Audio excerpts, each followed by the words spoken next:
Welcome to the Lead at the Top of Your Game podcast, where we equipped you to more effectively lead your seat at any employer, business, or industry in which you choose to play. Each week, we help you sharpen your leadership acumen by cracking open the playbooks of dynamic leaders who are doing big things in their professional endeavors. And now your host, leadership tactics and organizational development expert, Karen Farrell Rhodes.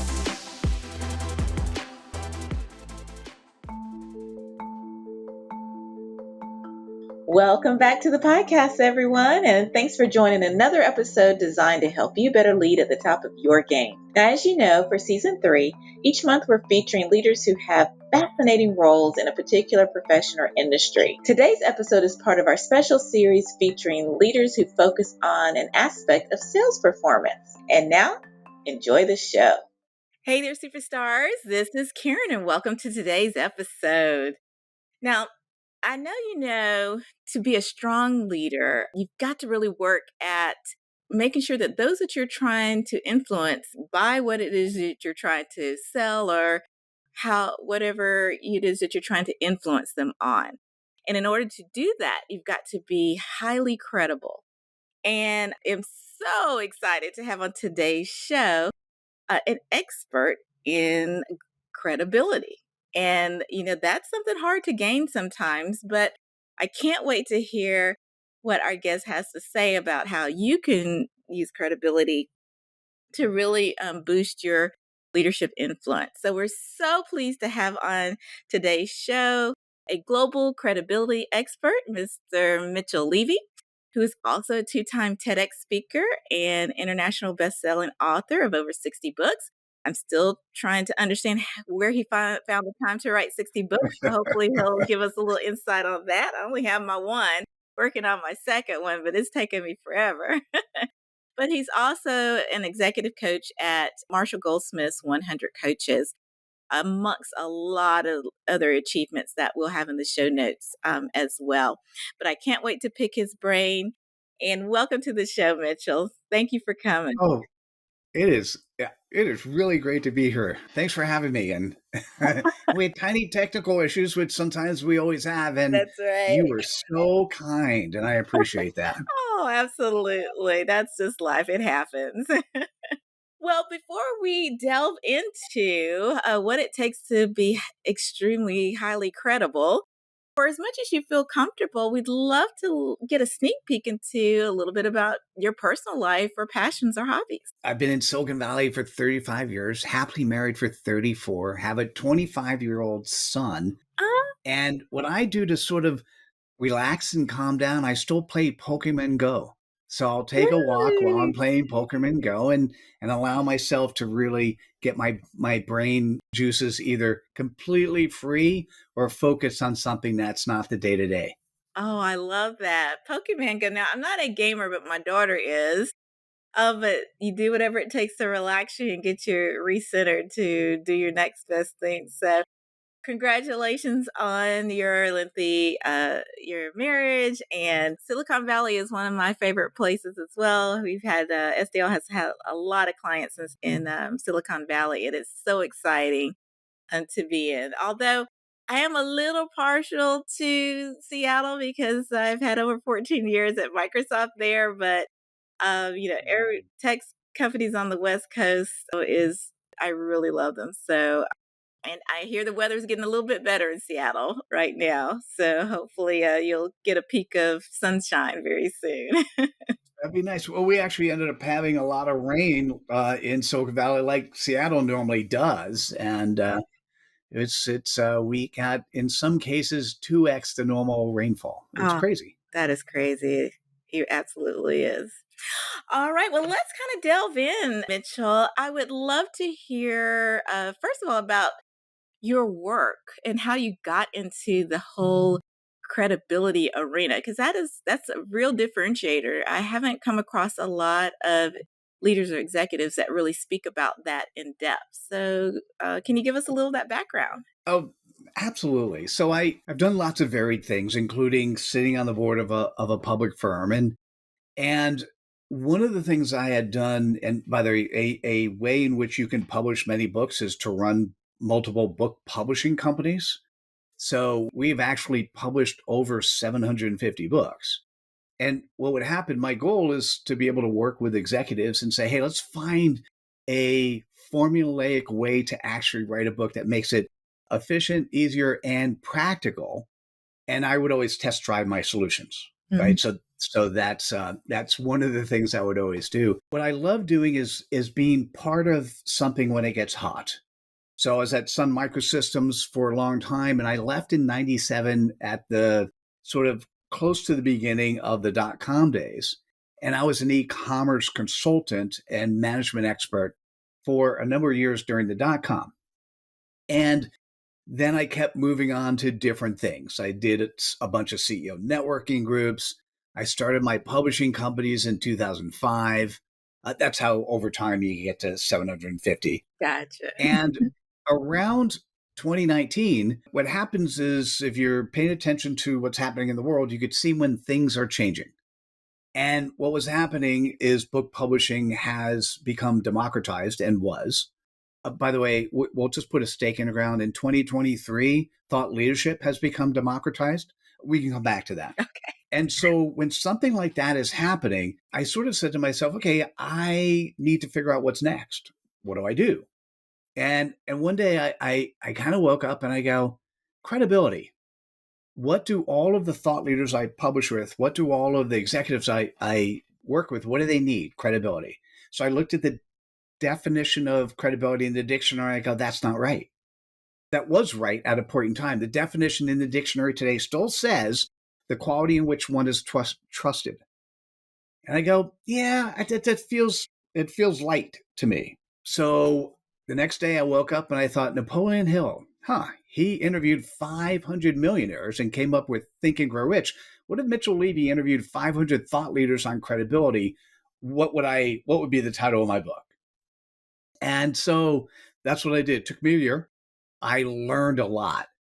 And what was fascinating, as much as I learned in a year, it was deploying it the next 3.5 years that I learned that much more. I can bet. Yes. And can you share some of the things that you learned? So first, let's update the definition of credibility. Credibility is the quality in which you're trusted, known, and liked. Okay, so this is really interesting in today's world where everyone has a camera and everyone has a microphone. Because when I say known, it's not that they know of you, it's that they actually know you. So as leaders of a corporation, the most important thing, and you recognize the importance of being trusted. And there are 4 characteristics of trust. And, it's the book or the TEDx that I did, you can get that. We can go through it, but there are 4 characteristics of trust. That's one thing. The next is when they know you, that you are a servant leader, that you have the intent and commitment to do the right thing, and that you have the internal integrity to do it right. As your employees get to know you, if there's inconsistency with who you are versus who you say you are, that lack of or disconnect between external and internal integrity, that's going to completely shoot your credibility in the foot. And so what did I learn? A couple things. One, of the 10 values of credibility, there was only one that was listed twice. I had no idea when I actually published the results, and that was integrity. I had no idea when I published the results why integrity was there twice. It just kept popping up that way. And so I would say under being trusted, it is your external integrity. It's what you share with the world. Under being known, it's your internal integrity. And by the way, I didn't know that until a year afterwards. The other thing I learned is because we know the phrase know, like, trust, I would always say, hey, the definition of credibility is know, like, trust, because I wanted to use, I hate to say this, the marketing cookie cutter word that we already understood. Yeah.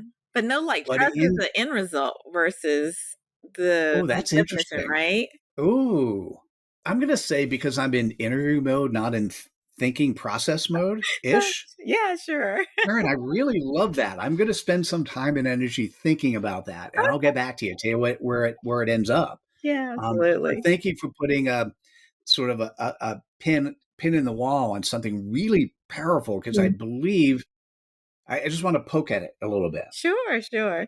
So let's talk about the trust. Oh, sorry. I was going to say trust no like. It's really interesting because the first thing that happens when people exchange with you is they have to trust you, and you get seconds to do that trust. Yes. As they get to know you a little bit more, now they get to trust you and decide to like you. And I'll give you one last lesson. For every leader, it is so simple to be liked, and this is against conventional wisdom. So there are two values of being liked. Now, this is really important to pay attention to. I know this sounds really simple. Respect is one of them. That means if you have a meeting, you don't come late because you're the boss and you expect everyone to be there at your beck and call. Respect is you come early to the meeting, you come prepared to the meeting, you come with your heart. So respect is one. The other, and I call it sharing cred dust. The other is sharing the ideas, thoughts, and actions of others. So don't take credit for the people who work for you stuff. Give that credit to the right person. And more people want to play in your playground if you're actually showing up with spreading cred dust and being able to show respect. Wow, that is powerful. I'm sitting here writing notes down myself around that. And what I love about, especially the first one, respect, I didn't think of, everybody knows what respect is, but I didn't think about it that deeply until you just mentioned it, because demonstrating or showing respect would probably open the door to the whole know, like, trust dynamic, right? When a person feels valued and appreciated and respected, that would accelerate that know, like, trust factor. From what I've seen in our research and leadership development, am I way off, or am I reaching too far? No, other than I'm going to say trust no like, but yes. Oh, trust, no, like. Okay. Here's a very simple manifestation of that. Almost every call I have, I create a container of trust. Almost immediately, I have a container of trust, and somewhere in even a half-hour call when I'm first meeting somebody new, Yeah, they'll tell me something they don't normally tell other people. they do that Now, too. depending on who they are, Yeah. they'll say, "Oh, Mitchell, by the way, you realize I don't tell many people that." And that's when I say, "Well, we have a container of trust. Whatever you say is between you and I appreciate you sharing." And sometimes I'll go as far as, "I'm so glad you felt comfortable telling me. I do believe there are other people in the world you should be thinking about telling." Love that. Right. And it's, there's no hidden agenda there. It's just simply if it's something that really should not be kept inside, they should share it. But that came about, Karen, because of the container of trust. And as they get to know me, and part of that, even in a half-hour scenario, I'm comfortable showing my vulnerability. Actually, not showing my vulnerability. I'm comfortable being Being vulnerable, vulnerable. right? I'm comfortable telling people where I made mistakes. And and the benefit of doing that is, hey, listen, don't do this just because I did it and it didn't work. It may work for you, but let me at least share with you my lessons so you can take that into consideration as you're moving forward. And just for my introverted individuals out there, I can just, everybody can tell already on this episode that you're very approachable and you have a gift of rapport and what have you. But for those who may not be as comfortable or as assertive in speaking, what is one thing that they can do to accelerate that trust factor when they're meeting somebody new? That's interesting. Would you mind if I ask you, give me a little bit more context of that meeting? Mm. Oh, just like maybe an initial either networker meeting, or maybe they're at a business dinner, the team members that they haven't met before, and they're seated next to a new team member. How can they start off conversations that would help that individual feel comfortable and feel that they are at least credible enough to explore further down the road? Oh, love that. By the way, there's a couple things I did here. Yeah, we're on a interactive podcast and you asked me a question, but and you actually, the two examples you gave were so dramatically different. Yeah. right? That all I did is ask for confirmation. I'm comfortable enough with myself to go, well, what is really the question? Because the question of meeting new people and establishing trust is so much different than meeting a new team member, Teammate. Yeah, you're right. You're right? absolutely So right on that. if it's a teammate, my assumption is so let's make a couple of assumptions. My assumption, you've seen them, you've interacted with them, you've probably been on Zoom calls, but you've never met them in person. You know the quality of the work they do, right? So one of the easiest things to do is to, when you meet it, and this is an introvert, if there's something that person did you appreciate, just compliment them on it. Share it. Yeah, that's Right. good. And actually, and here's a really cool part. If you could compliment on something they did where they were a little bit more vocal than you would have been, what you could say is, remember that meeting and you stood up or, theoretically raised your hand in Zoom and stood up and said something. I was thinking the same thing. I'm so glad you did this because, I'm a little bit of an introvert and I feel uncomfortable doing that. I'm so glad you did. I love that. Well, that's a 2-for-1, Yes, right? it is. You've helped them feel a little bit better. You've given them some recognition that they did the right thing. They may be sitting there going, oh my God, I can't believe I did that. And at the same time, you're letting them know that you're an introvert, Yes, where their response could be, hey, so am I. Hey, we got something in common. Or, so's my spouse, right? And so it then opens up an area of conversation, but you both have now entered a playground of conversation that is not your typical playground of conversation. I love that. That is something I will use starting tomorrow because I'm always conscious about making sure that people are given the space to share if they'd like. And I'm not over the chart extrovert. And so I know that is intimidating to some that aren't. And so I'm really conscious about pulling back a bit and not being overwhelming to others. So, in hopes that that is an olive branch for them to share, and knowing that I still would love to talk and collaborate, but maybe I'm thinking about it the wrong way. I don't know. Oh, by the way, pointing at me, extrovert, what would happen, let's say, when you're in a meeting, right, is be very bold in your statement. Hey, listen, we've already heard from all the people who feel comfortable, all the extroverts that are out there. You know who you are. I now need to hear from the people who are really thinking about it. And let me be clear, if you're thinking about it and you're not sure you've even given it enough thought yet, why don't we talk afterwards? And let's get time on the calendar where you can give me your opinion because maybe you want to do it privately. And I'm really okay with that. Right.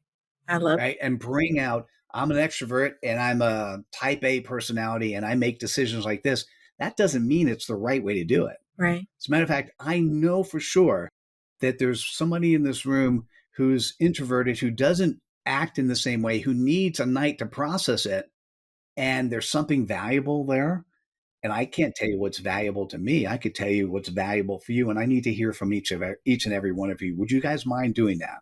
And who wouldn't say, I don't mind, right? If you've set it up like that. I mean, that is just an open invitation to let them choose which they're more comfortable with. So I love that approach. It's Absolutely. but if you think about this, is you're now demonstrating respect and you're really creating this container of trust. The thing that's interesting, if you actually live in the 10 values of credibility and do it well, I've had people tell me I'm completely wrong and made me feel good about it, and vice versa, Wow.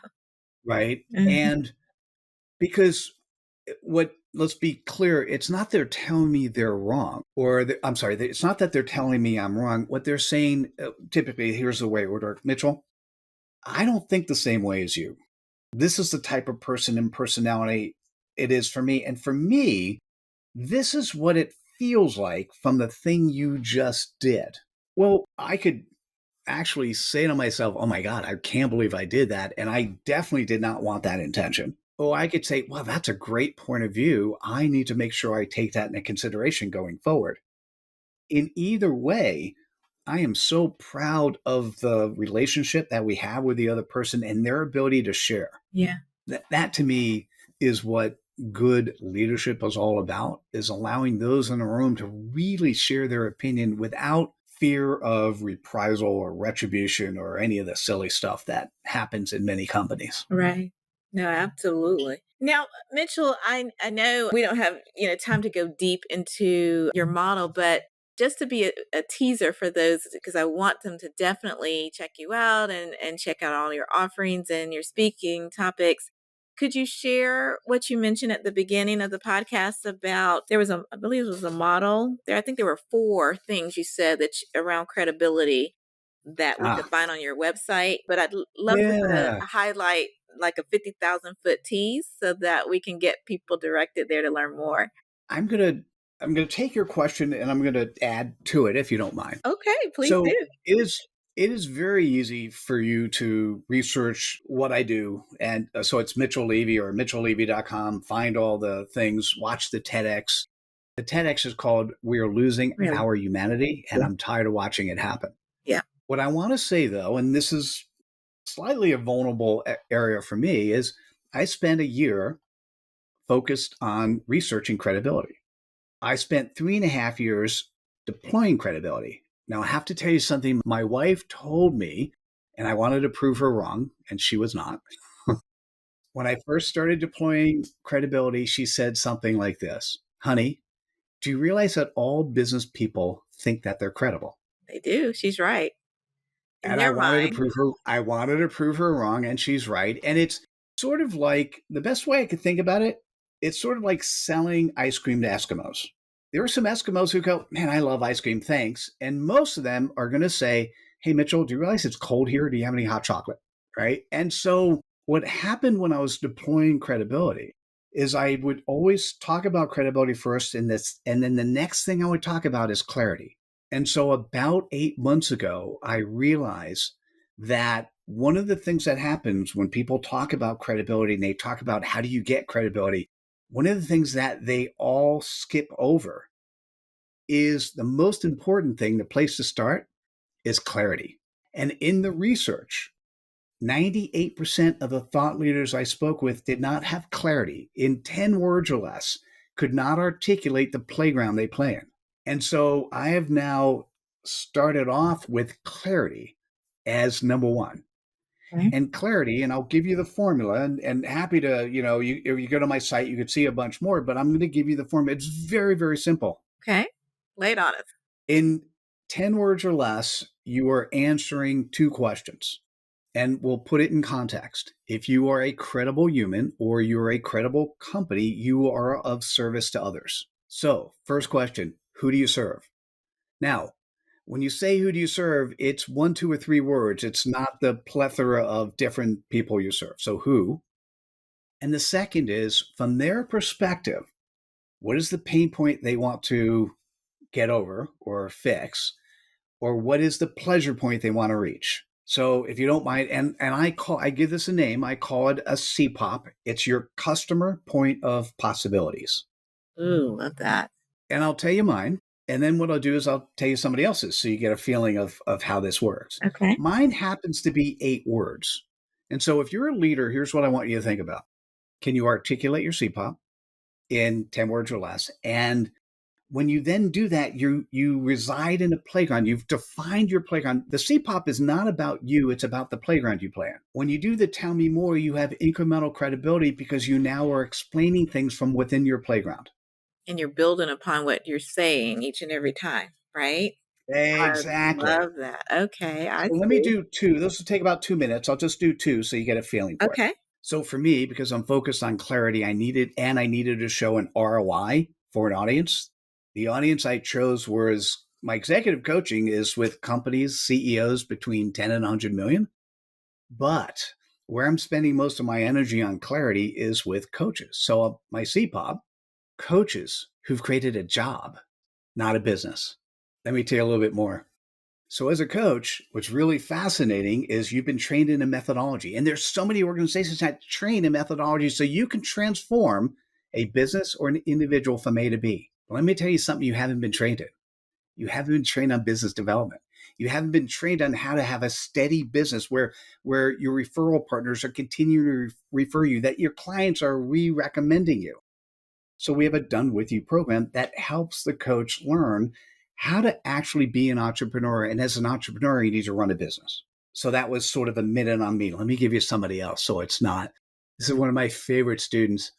Her CPOP, or what she would say, is clients that are attracted to me, successful women, heavy with regret. Oh, wow. That's deep. And you sit there and you go, 5 words. Think about this, 5 words. And you said, and you go, oh my God, that's deep. So let me do her tell me more. How she says it is she says, I focus on this area because this was me. I was married, had a child, still married, still have a child, and very successful business. And I was unhappy. And for years I was unhappy. And I figured out, what does it mean and why was I unhappy? And how do I get to the point where I get to release my regret? Since then, I've worked with over 250 successful women, and it's something I love doing. Yes. Think about how that tell me more was 40 seconds? And it's not even told by the person with the direct passion. And think about how that landed. And as you're thinking about it, oh, I know somebody I need to recommend. Mitchell, who is that person, right? And let me connect them, because I know that's somebody who could use it. exactly what being able to have clarity. What happens is it changes everything. So if you're an executive, you're a leader, you're running a company, can you articulate in seconds your CPOP, your customer point of possibilities? I love that. When our firm teaches, and our course, we call, it's not quite exactly that, but it's similar. It's like a sister term. We call it their point of differentia, or their differentiating edge. So what is it that will attract the type of either business or work that you want to do, or to attract others to help you on your leadership effort? You've got to position it in a way that they instantly know they want to be a part of it. They have the Love buy-in, that. but it's kind of the sister Oh, it's a term good to what sister. you're Do doing. you mind if I add to that? Because Yes. I would say that it sounds, and we could play around and learn a little bit more off recording. It sounds like it'll be part of the tell me more, because what happens is that first thing that differentiates you, you want to put it into a playground that doesn't talk about you. Correct. And if you could do that, then somebody says, oh, I know people who need to be there. I know companies that need to be there. You need And that. then when you do your differentiation, they're like, yeah, you're the one. You're the one. That's right. You're so spot on. Wow, I blinked and it's time is running near. But before we let you go, as you know, I wrote a book on leadership execution that was also based on research similar to your research that you've done. But we always love to ask our guests which one of the 7 leadership tactics pop for them. And you were kind enough to share leading with strategic decision making. And so, for our audience out there, as just a reminder, leading with strategic decision making is all around making great strategic decisions yourself, or leading a great decision making process with teams or people that you're working with. So, we're just curious, Mitchell, curious minds want to know, why did leading with strategic decision making pop for you a bit? Well, so you were kind enough in the green room to tell me which one of the 7, and it was somebody on my team who books me for podcasts. So she picked, but it is the right one, which I have to compliment her on Yes, picking the right please one. do. What's interesting to me is when you have clarity and you know the playground you're playing in, the decisions become a lot easier. And particularly if you're now showing respect, if you're actually doing the like component of credibility, you're showing respect and you're spreading cred dust. When you know the playground you're playing in, you can now gift, and it is a gift. Think about the 78% of employees who are not engaged. Right. The gift that you can give every employee is allow them to be engaged, and that is to help them define the playground they play in, and then allow them to create the tools they use to play in the playground. Don't give them handcuffs. That's right. So if you could do that, all of a sudden the decisions are strategic by nature because they are in alignment with the playground, the clarity you've created. And so it would be hard if I ranked or ordered all your 7. They all have some Oh, no, merit, they're and all equally as except important. That's the good thing. maybe the first one, I don't know Yeah, about yeah, that, yeah. um, but they all are really powerful. But giving the tools to your team that empower them to make strategic decisions in their areas of operation, you do that, and employee disengagement goes away. It sure does. We've got to really help organizations crack that nut because it's still disengagement from what I'm reading is still very high. So I think both the work that we're trying to do and the work that you're doing, Mitchell, hopefully that we'll make some progress on getting folks engaged, happy, feeling credible, and making their mark in the world and being 100% human and bringing humanity back into the world. So that's what I'm hoping for anyway. What about you? But you just gave me shivers. Yes, those are my words exactly. Awesome. Well done. Well said. Well, thank you so much, Mitchell, for being on the podcast episode today and giving us the gift of your time. I took 2 pages of notes real quick. You can definitely do that in 30 minutes, but I do encourage everybody to go to the show notes and definitely go to your website because there is so much information. You've got to listen to his TEDx talks, and they are just absolutely fabulous. So, but thank you so much for being on the show today. Oh, yeah, my pleasure. My ability to see you and feel comfortable, and for you to guide me on this call is great. I'm looking forward to what we do next. And I am everyone who's too. listening, this is powerful, and pay attention. Oh, thank Yeah, you. Karen's pretty amazing. So Oh, thank you. quite amazing yourself, Mitchell. And listeners, you're amazing as well. Thank you so much also for the gift of your time in supporting the podcast.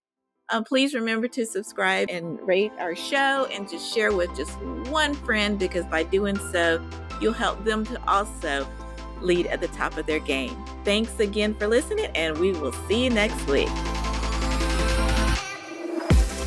And that's our show for today. Thank you for listening to the Lead at the Top of Your Game podcast, where we help you lead your seat at any employer, business, or industry in which you choose to play. You can check out the show notes, additional episodes, bonus resources, and also submit guest recommendations on our website at leadyourgamepodcast.com. You can follow me on Twitter, Facebook, Instagram, and LinkedIn by searching for the name Karen Rhodes, with Karen being spelled Karan. And if you like the show, the greatest gift you can give would be to subscribe and leave a rating on your podcast platform of choice. This podcast has been a production of Shockingly Different Leadership, a global consultancy which helps organizations execute their people, talent development, and organizational effectiveness initiatives on an on-demand project or contract basis. Huge thanks to our production and editing team for a job well done. Goodbye for now.